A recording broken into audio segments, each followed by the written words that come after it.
We're going to get started here in just a minute. So weird. What is that button? There we go. Is it going? Yes, it's going. Okay, it's going.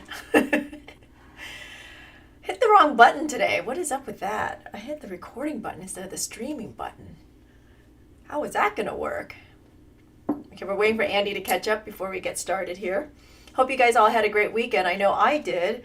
It was a fast and furious 5 days at Virtually Evercrafting, and we saw a lot of you out there. So thanks for participating. It was a lot. It was nice to see everyone instead of just sitting here looking at a screen with nobody to talk to except myself, supposedly. Yeah, let's see. Just double checking to see things are up and running. It looks like everything's up and running except for QFOM Gray on Facebook. What'd you say, honey?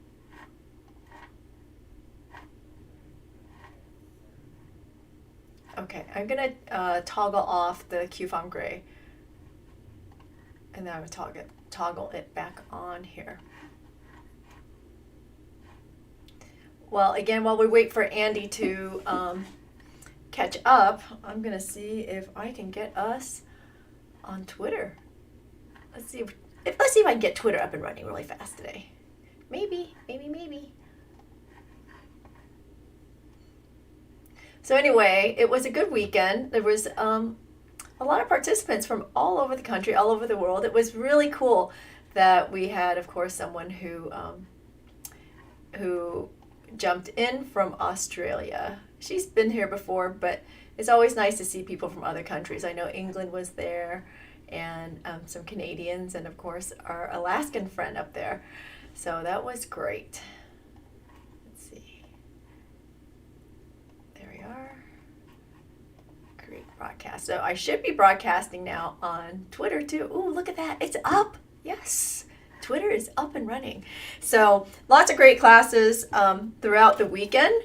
I am very excited to report that there were no real glitches over the weekend. A few minor things, but everything got resolved. So that was a big accomplishment. There we were on our 5th round. We are looking forward to our 6th round in October. Date was announced, not that I can think of what it is, but we'll talk about it more as it comes up. Yes, I've been already cracking the whip, and we are going to get together with all the other instructors and start planning the next event. So stay tuned for that. But hi, today is Monday, and this is Q Talk Live on Facebook, YouTube, Twitch, and Twitter apparently today. So 5 channels today. If you are on the QFOM Gray Facebook page, do jump over to the Q Talk page and you'll see the schedule that I have posted for the month and what we do every week here, sort of. So it is week 105, and things are changing very quickly as we are going back live, or as I'm going back in person with classes, which complicates all of these live videos. So I'm still trying to figure out what to do about that. So if you look at the April schedule, it's really sparse. There's very little on it with the live because I will be on the road as of Friday. Yep, getting in the car, boondocking across the country to Las Vegas. Gonna make a few stops, do some hiking along the way, but I'm gonna be in Vegas for about 5-6 days, and then Asia Rain is gonna join me in Las Vegas, and we're gonna be boondocking it back to Salt Lake, where I will be teaching hybrid classes at Stephanie Chavez's studio. So if there are projects or classes that you're interested in, but you can't make it to Salt Lake City, you can definitely take them hybrid if you just go to stephaniechavezstudio.com, and the classes are listed there. Actually, I assume that's a website. I don't know. Andy, can you verify that for me? We'll double check that and make sure we get that correct. Anyway, so that's what's happening that week. And then I'll also be at the Salt City Smithery, also in Salt Lake City, with Jan Tahara Smith and Amy Schmidt. Can you check up on stephaniechavez's.com? I don't think I got that right. Anyway, Andy's with me in my ear as always. And anyway, so as we're as we're trying to figure out what we're doing for the next few weeks, you'll see that I just changed the schedule today. It was supposed to be start something new, and I was going to do box class, but I'm changing it to keep it simple because you know what? I'm completely overwhelmed. I don't know what I was thinking putting that up as a project for today, having just finished virtual labor crafting and actually still trying to get everything tidied up and closing that up from the past weeks. So I'm going to keep it simple. This is something I've been thinking about for quite a while, and so I'm going to jump in and do that and see what happens. But to finish what I was saying about the schedule. So April's a little sparse. I'll be on the road quite a bit, as you can see, Las Vegas, Salt Lake, and then on the way back, it's going to be about 2.5 weeks. We're going to try to check in here and there, maybe do a live in studio somewhere along the line at both the Smithery and with Stephanie, and check in with you guys. But keep up with the schedule. It's on the Q Talk Facebook page, and I'll keep you posted as to where we are. At the end of the month, however, we do have scheduled Rhonda Stevens is going to jump in, and she's going to do a guest instructor spot at the end of the month, and there will be a Zoom with Sully Girardi. She's going to do a metal clay project, and we'll get that posted here probably by the end of the week. Somebody nudge her, send her a note. She's probably watching this. She probably hates me now. But anyway, we'll get that project up and running too. So there it is. That's what's going on. So keep it simple is simply that. So these are little projects that I've been thinking a lot about. And, it's little projects that I think I really wanted to make for me. So let's see if they work out. If they work out, I'll post I might post a kit on it, and then you can go from there. So today we're going to make a simple ring, and we're going to have a combination of metals.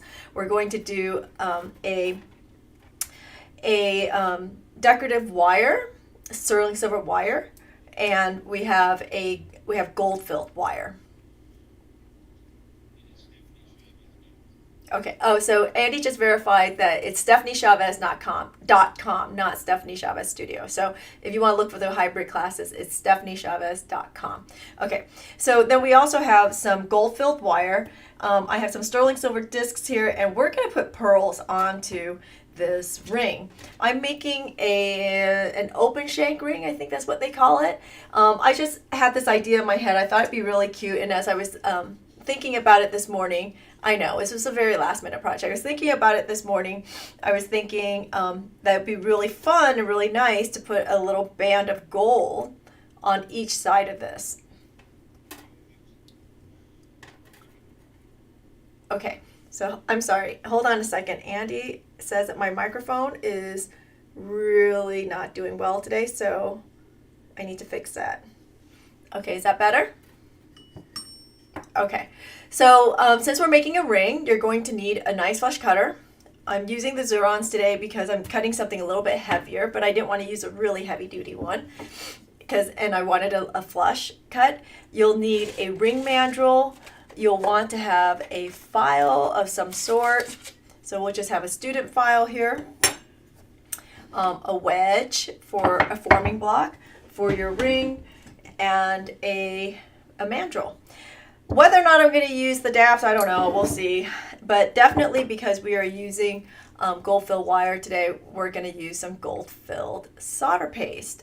This is available at theurbanbeater.com. But if you haven't done gold-filled soldering yet, I'm going to show you how to do that today. So, of course, you'll need a soldering station, meaning torch, pickle, and some fire tweezers, a tripod.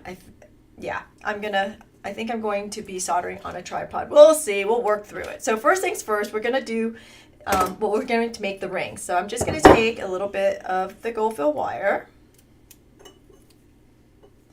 and wrap it around my ring mandrel. If only I can ever remember my ring size. I believe we decided it was a 6. I know. You people who are watching reminded us that I have a size 6 finger, right? Yeah. Okay, we'll go with 6.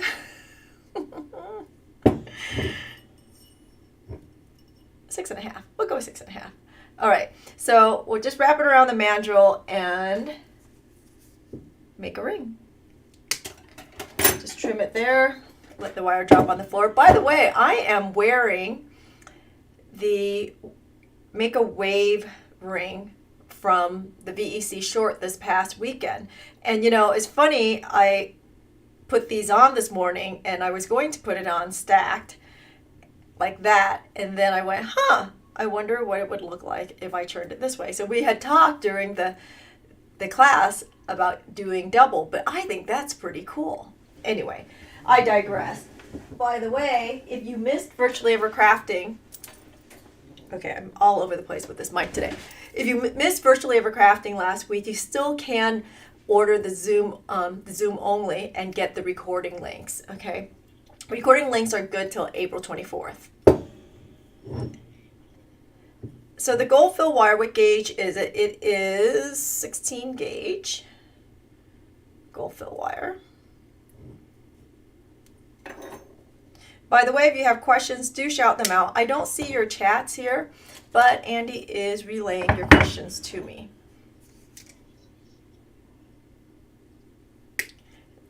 Thanks, Gail. Gail who watches frequently, is tapped into what my ring size is. I love that. I know, Lord only knows. Okay, so here I've made 2 rings, and I'm gonna work it until I get my joints really nice and flush, okay? Not quite enough, obviously, but I wanna make sure I'm at the right size here. So I do like that size. And I'm gonna pull out my chain nose pliers and carefully, ooh, I can see right there. Can you see that? My cut is way off. So I'm just gonna cut that. If you're not a very good cutter, you may want to consider filing that. So that I'm being asked to repeat the gauge again. The gauge is 16. You could go heavier, of course. It just gets more expensive. But I'm just making a simple ring today. So you want to make sure that the joint is really nice like that. A little nicer would be nice too. I want to try to get as perfect as possible. And I'm just working it like a jump ring, back and forth and beyond itself. I want to feel it to make sure it's nice and even. That's pretty nice. Okay, we'll check the other one.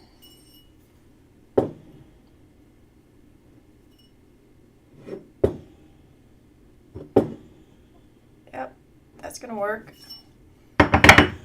It's a little wonky, but I'm not worried about that. We will absolutely fix the shape after we solder. I just want to make sure that the joint is together. Now I can see here that I have a little bit of a burr, so I'm going to file it just a little tiny bit to make it flush for soldering. And you know, you want to take these little steps to make it nice.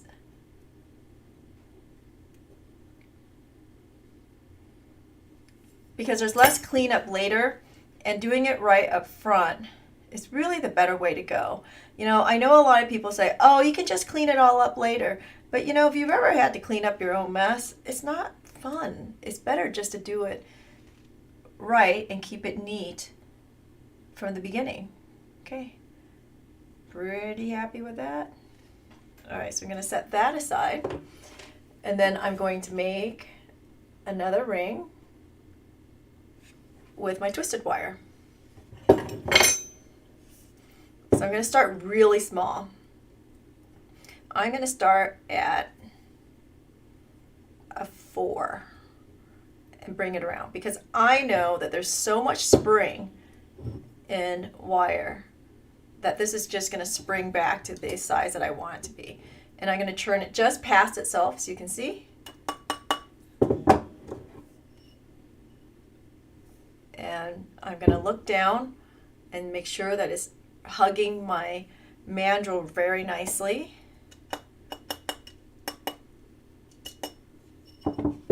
And see, it drops down right to that. I started at 4 and it dropped right down to that 6.5. And I'm going to trim it short actually, because this is going to be an open shank. Okay.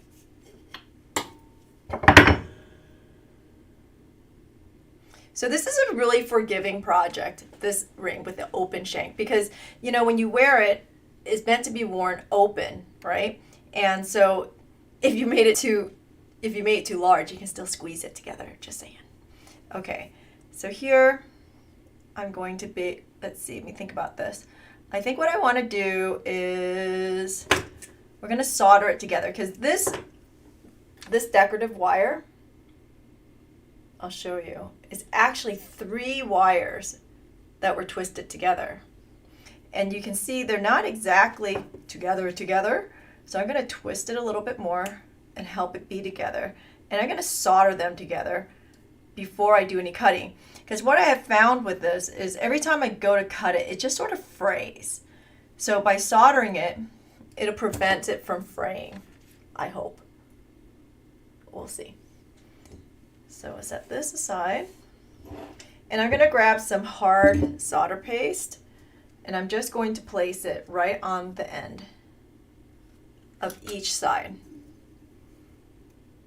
Yes, a good amount of it. Because what's going to happen, it's going to run right into the wire. And that's okay. I want it to run into the wire, and I want it to bind at least about 1/8 to 1/4 inch of the wire. And then I'm going to trim it, because then it'll be together really nicely, right?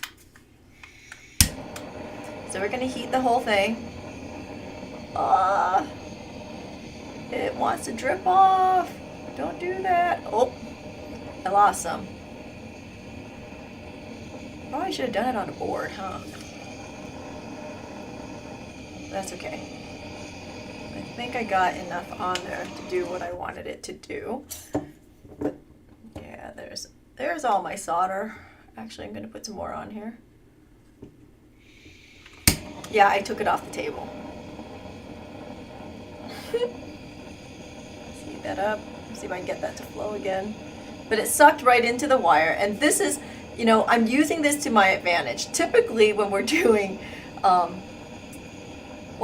twisted wire, the solder sucks into the twists, and then it doesn't solder what you want it to solder. So today I do want it to suck into the twist, and I want it to bind that twist, because I'm not soldering anything on it yet. That's the key, yet. So stick it. I just quenched it and stuck it in some pickle. You know what? Let's grab a little solder block. Let's go ahead and solder the gold fill. Okay, where are we? So again, I'm using gold fill solder paste. Bet you guys didn't even know that we had such a thing, right? But it is available at theurbanbeater.com. And by the way, if you look into the details of the videos, you'll see all the links to the product that I'm using. And of course, okay, this is crazy. I can't get the lid off of this thing. Hello, lid. Oh my goodness. This is a first.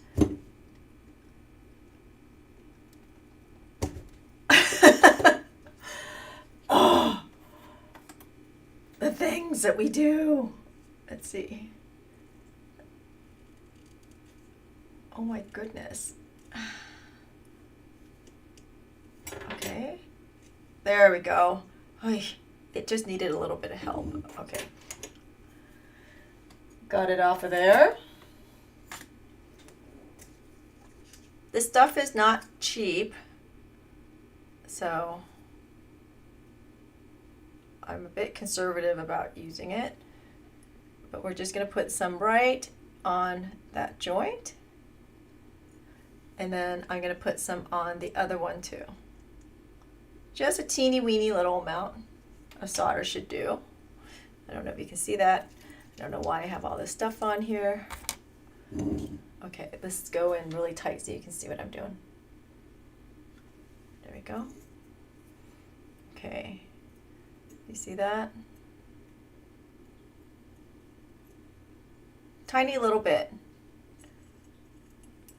Because this is gold filled, you do not have to heat the entire ring, right? You only need to heat the joint and where you need it to solder. The key here is to not overheat it. You overheat it, what's going to happen is the base metal will alloy to the gold the layer of gold, and now you have a different metal altogether. So you want to do this really, really gently. That's the key.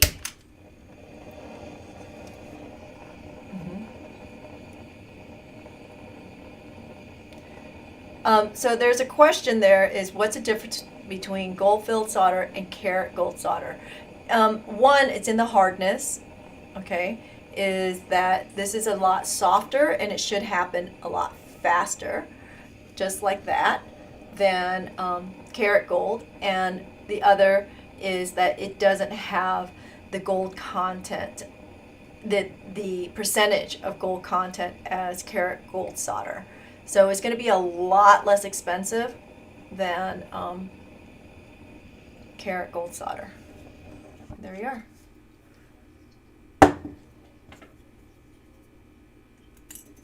So I had a question regarding Erta Lee, or also known as Marta.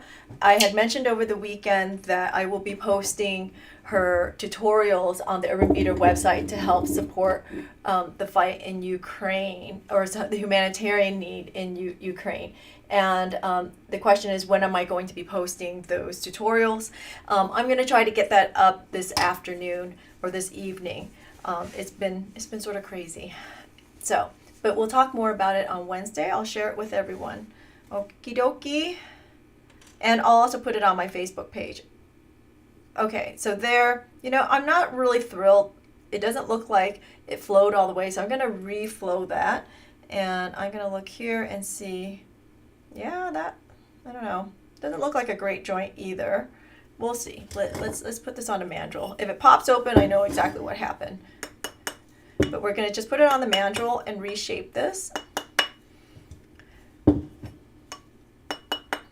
By the way, I just wanted to also share and say thank you to everyone who supported the humanitarian aid and the donation for Ukraine with the Solidarity pendant. We raised over $1,000 with that pendant, so I'm pretty excited about that. I'm pretty happy. So thank you everyone for your support. Okay, so this one did happen. It's happened nicely. And I'm just going to get a little tiny bit of sanding right at that joint to get the solder a little bit more of a cleanup. Like so. Okay. And then we're going to flow the other one a little bit more. It's a little lumpy for my taste. So I'm just going to put a little flux on there and flow that. Flux. Uh-oh. There we go. And you can do this even with silver solder. If your solder didn't flow completely, you can always reheat it to ask it to flow. It's a little bit easier than sitting here trying to sand it off, right? Just to make sure that it spreads out and does its thing. I stopped a little shy of flow, so that makes me a lot happier. All right. So we're going to quench, put both of these, they go right in the pickle just like in anything else. So right into the pickle, both of the gold filled rings. And then I'm going to pull out my silver ring and let's take a look at that. Here we are. Okay, pretty nice.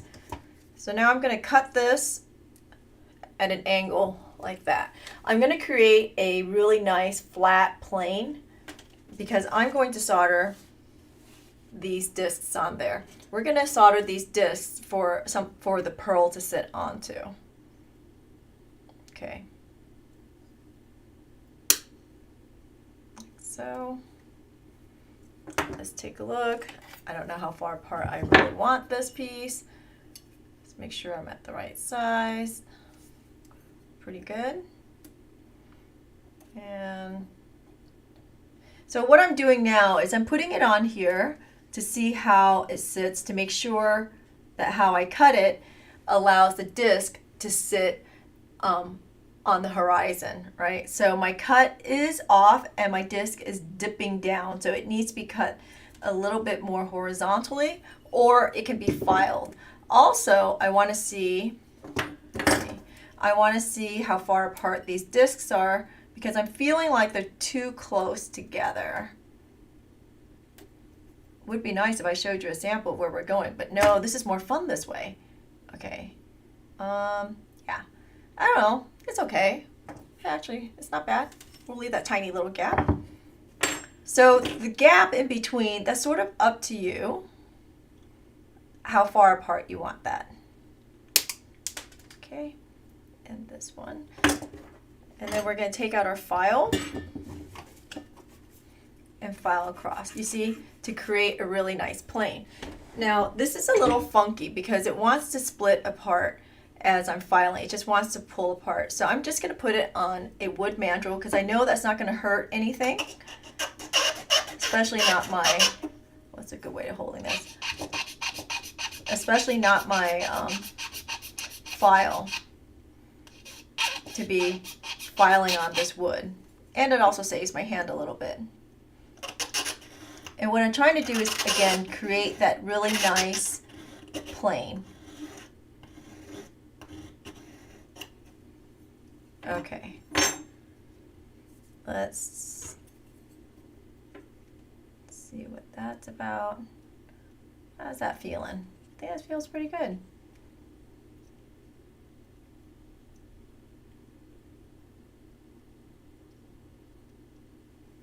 Huh, just like that.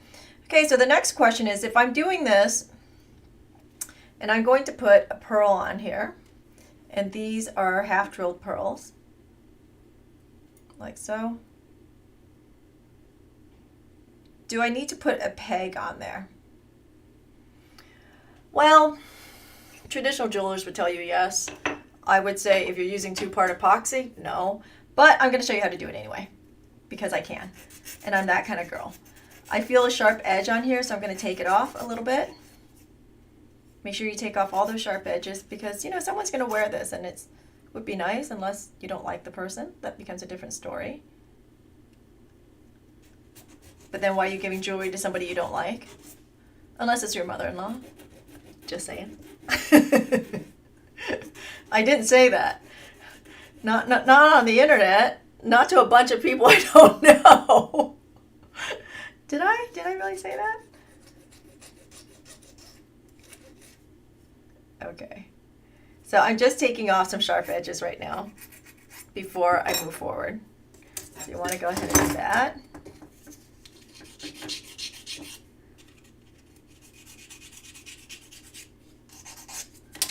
So since I have made a last minute decision to go ahead and put pegs into these discs, I'm going to go ahead and dap it just a little bit.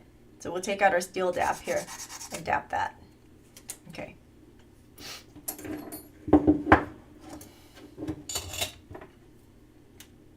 Why not, right? So put it right there. Take out I'll just use my mallet, it's good. Just put it right in. Just a little bit of a dome would be nice for it to sit on. That's all. Not too much. And it gives the ring a nice shape too. Okay, I gave this a little too much of a dome, so we'll flatten it out just a little bit. There we go. Okay, and let's see. What kind of wire will fit? Do I have any sitting here? Because I didn't grab. Hold on. I'm sure I have something in my scrap. Yes. Let's see. There we are. So the peg also gives the glue something to bite onto to be a little bit more stable. But I still argue that if you are using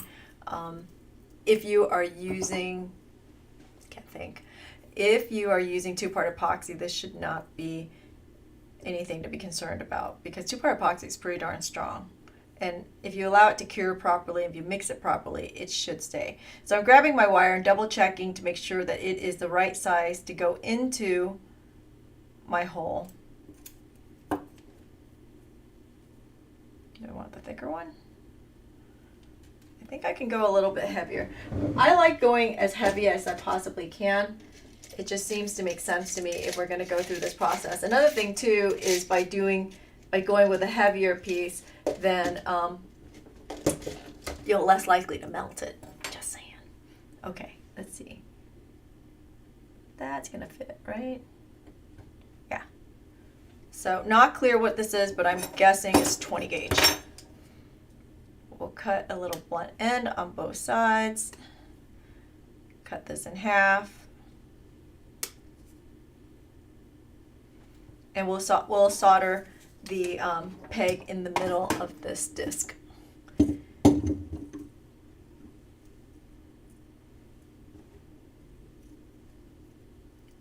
Okay. So we'll put a little bit of I'm going to do hard solder to ensure that this doesn't fall apart later. So I'm just going to put a little bit of, oops, off camera, sorry. I'm going to put a little bit of hard solder right on that pin and put it down right there. We'll set this aside. So I'm going to heat the disc first.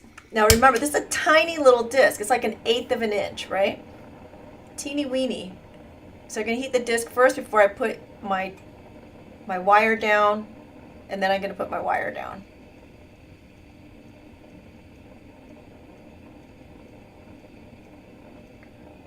You see, I'm heating really, really, really gently, and I've made myself a little post or a peg. And this is the same thing that you're going to do if you are going to make an earring post. Same thing. Okay.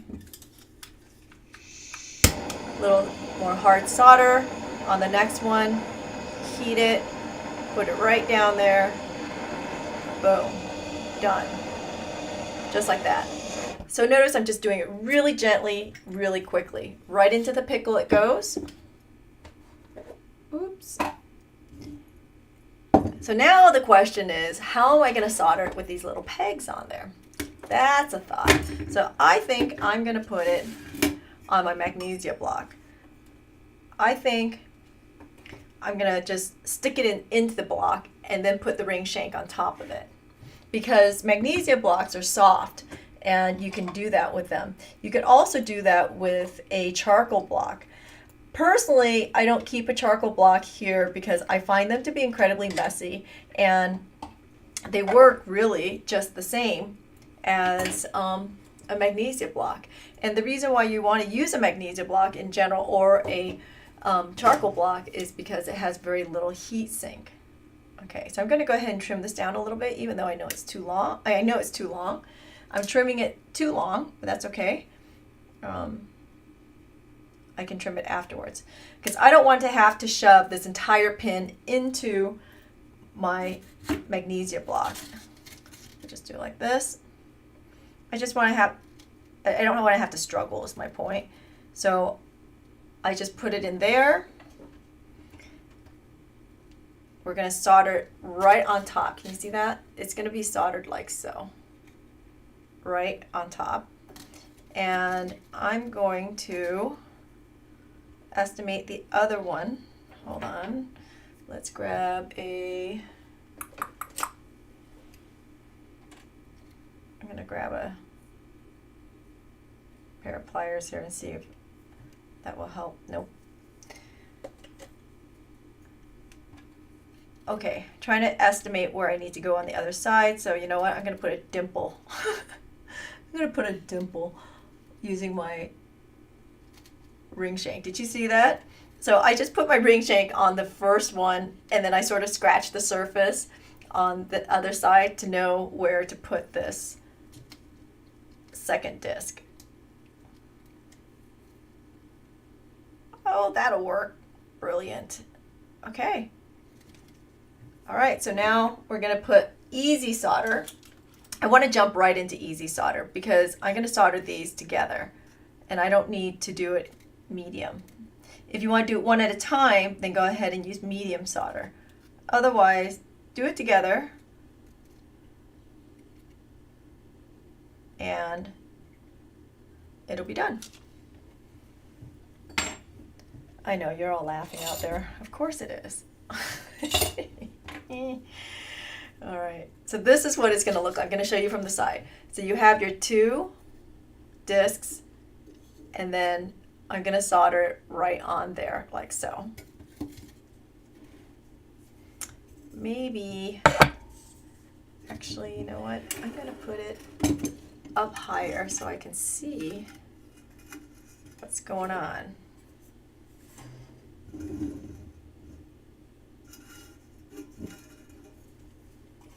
You know, I'm going to fix this really quickly here. Oops.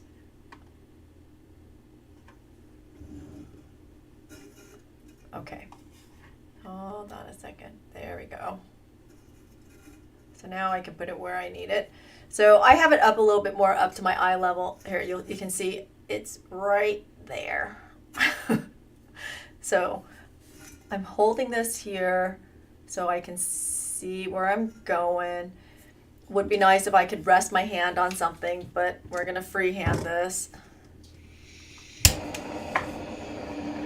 Okay, I'm gonna heat the ring shank first. Then we'll heat the discs.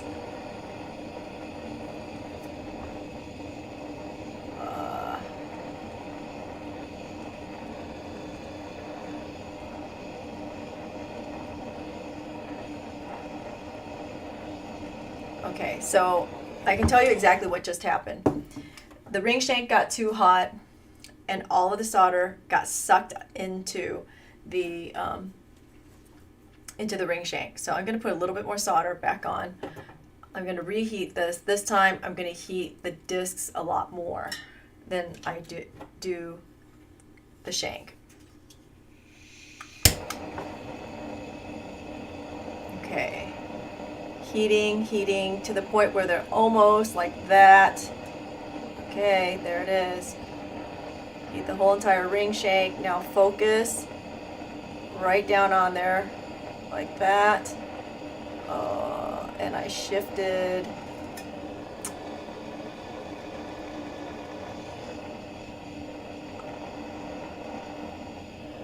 Okay, that left one did it. There we go. And there's the right one. Okay, moment of truth is if I can lift this. Look at that. I lifted it off, which means it's stuck. It's all good. Yep. Throw it in the pickle, and we're almost done. Let's put this away. So what happened was, again, I heated the ring shank a little bit too much. And then by the time the solder flowed, it flowed right into the ring shank. So when that happens, you gotta make sure that you heat the discs a little bit more. So that's why I reapproached, made sure that I heated the disc again and got that really nice and hot. And right when the solder started to flow was when I put down my ring shank, and then I made sure that all heated evenly, and I got it to flow and make the connection. Anytime your solder doesn't flow, or anytime your solder connection doesn't actually connect, you have to look at it and see where the solder flowed to. If it flowed to one but not the others because you overheated that piece and didn't get the second piece evenly hot. So that's the key of soldering, is making sure that the pieces are evenly hot. I'm going to say that's probably the number one fail when you're troubleshooting. Okay, so there we are. Let's see. So when you go to put in the pearl, how I do it is I just put the pearl in, and I never know how much to trim. So I put the pearl in like so, and I see that I need to take off that much. It is in about as far as it wants, so I need to take off about that much wire, and then I keep putting it back on. You see, now I still have a tiny little gap, so I need to take that much more off. So as you can tell, these pegs are teeny weeny. I'll go ahead and trim the other one to about the same size.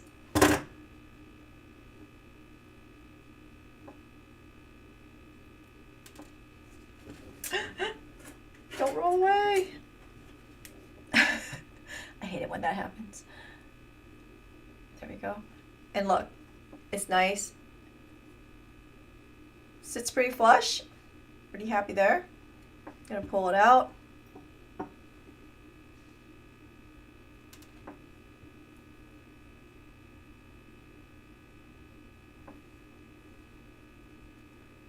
And again here. That's pretty cool. So this is what the ring looks like. We're gonna go ahead and take a minute to polish this along with our gold fill rings. And that's what the ring is gonna look like. Yay! Yay, yay, yay. We'll put this back on the ring mandrel. If you need to reshape this, so be it. Put it on your steel ring mandrel and reshape it. But you can see it's coming up really nicely already.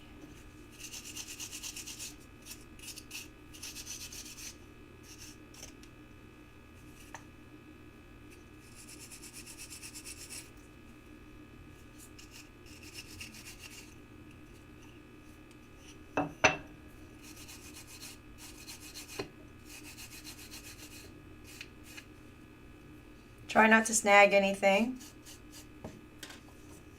Okay, so I'm gonna also put this on a buffing wheel for a second and get this to be really nicely polished.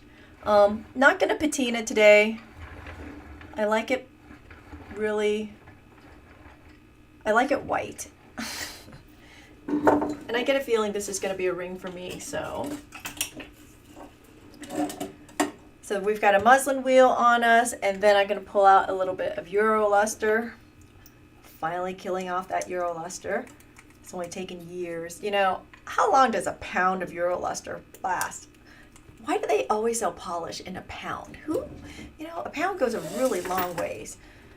Okay, so we're just going to put this right on here and just hit that. Oh, so pretty.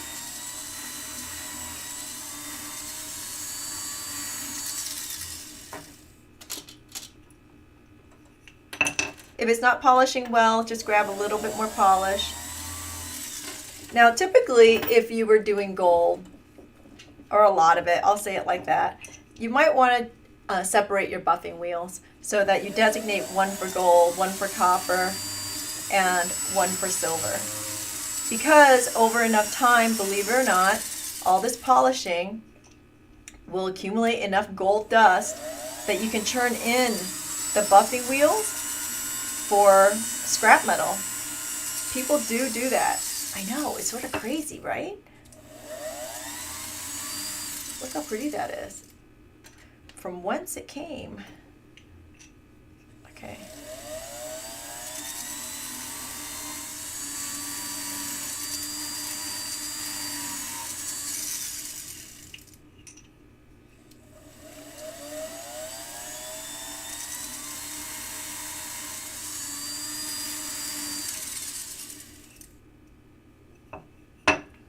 Okay. We'll put this on here. If your pieces start turning black, it's because it's just basically dirt and grime. Don't worry about it. Don't keep polishing to remove the black. You'll wash that off with soap and water. A little bit of Dawn liquid soap on an old toothbrush works really well.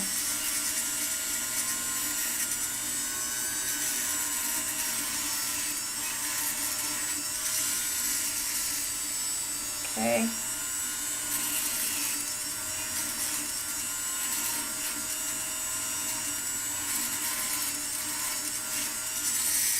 Let's do the inside.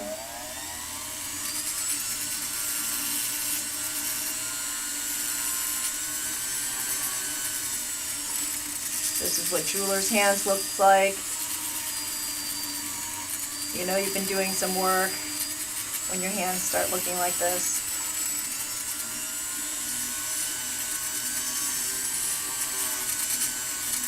Look at that. How nice is that? Okay.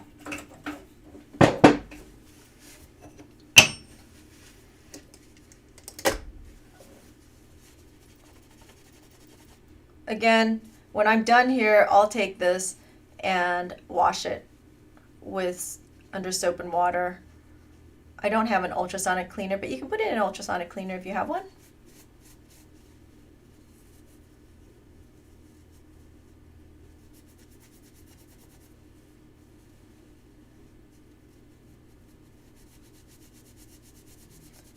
Okay, let's see what this looks like. So this is what it is going to look like. Oh yeah. Let me take off this ring.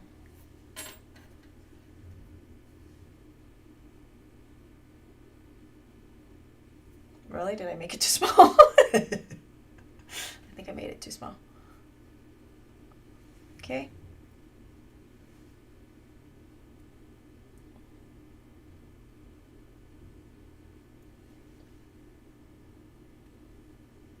And then I'll just take 2-part epoxy and glue it on. Oh, yeah.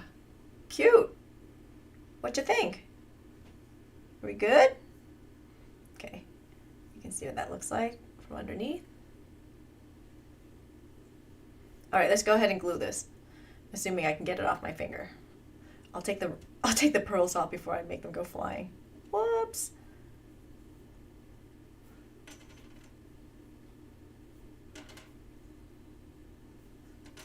Okay. Make sure this is nice and clean before you glue it. Anytime you're gluing, you do need to make sure things are clean. So let's go ahead and brush that up.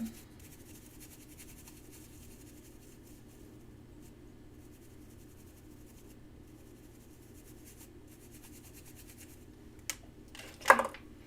So 2-part epoxy, again, the key is how you mix it. You don't mix this properly, you're done.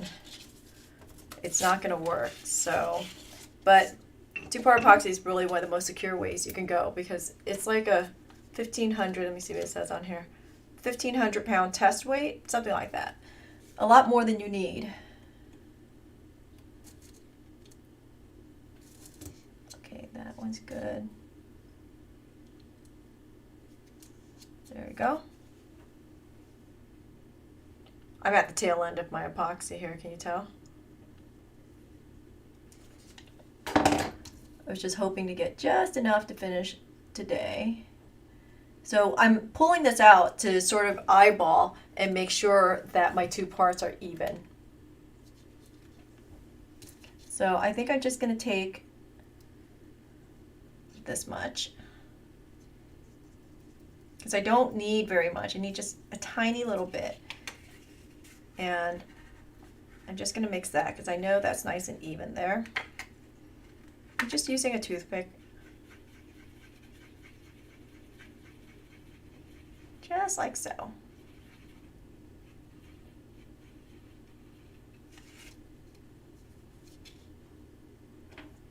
And I'm going to put some on each one of these pegs.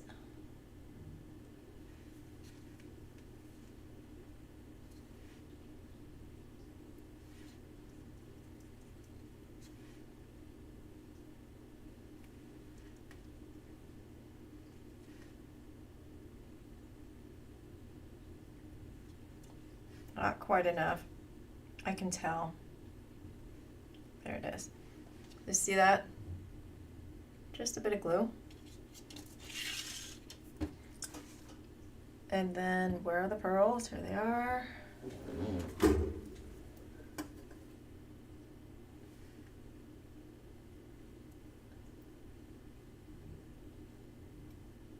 Put it right on.